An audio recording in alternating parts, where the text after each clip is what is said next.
Existe um momento exato em que a maioria das pessoas desiste. É o momento em que tudo dá errado. O plano fracassa e a mente grita: chega! Napoleão Hill diz que esse é exatamente o momento errado para parar. Porque, segundo ele, é justamente aí que você está mais perto do sucesso do que jamais esteve.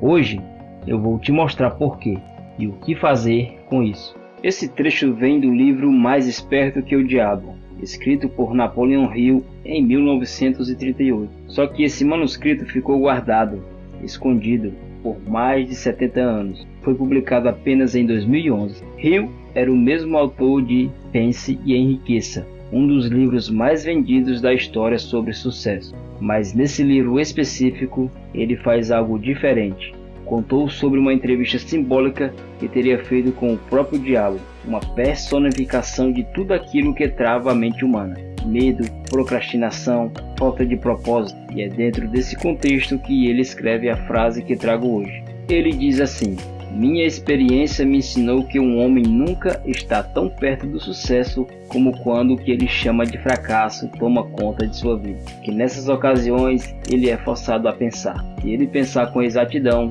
e com persistência, vai descobrir que aquilo que ele chama de fracasso, na verdade, nada mais é que um sinal para elaborar um novo plano ou objetivo. Vamos abrir essa frase em 3 partes. Primeira, nunca está tão perto do sucesso como quando o fracasso toma conta. Isso parece contraditório, mas não é, porque enquanto tudo vai bem, você não muda nada. Não tem motivo. É o fracasso que quebra a rotina. Segunda parte, ele é forçado a pensar. Reparem na palavra forçado. Hill não diz que a pessoa escolhe pensar. Ela é empurrada para isso porque não tem mais escolha. E a terceira, que é a mais importante, fracasso é um sinal, não uma sentença. Um sinal de quê? De que o plano está errado. Não você, o plano. Mas por que a maioria das pessoas não chega a essa conclusão? Porque, segundo Hill, 98% da humanidade vive no que ele chama de deriva mental. Um estado de piloto automático, sem questionar, sem buscar melhorar, apenas reagindo ao que a vida entrega. Na deriva, o fracasso não é interpretado como sinal, ele é interpretado como prova de que você não é capaz, de que não vai dar certo, de que é melhor desistir. É exatamente essa interpretação que Hill atribui simbolicamente ao diabo, a voz interna que transforma dor temporária em identidade permanente. E qual é a ferramenta que sustenta essa deriva? O medo. No livro, o diabo confessa que suas armas mais poderosas são os medos básicos: medo da pobreza, medo da crítica, da doença, da perda do amor, da velhice e da morte. Quando o fracasso chega, esses medos são ativados ao mesmo tempo. E é exatamente nesse ponto que a maioria das pessoas trava. Não porque o problema é insolúvel, mas porque o medo paralisa antes que o pensamento consiga funcionar. Pense em alguém que perde um emprego depois de anos na mesma função. O primeiro impulso é: eu fracassei, sou um fracasso. Mas se a pessoa parar, de fato parar e pensar com exatidão, ela pode perceber outra coisa.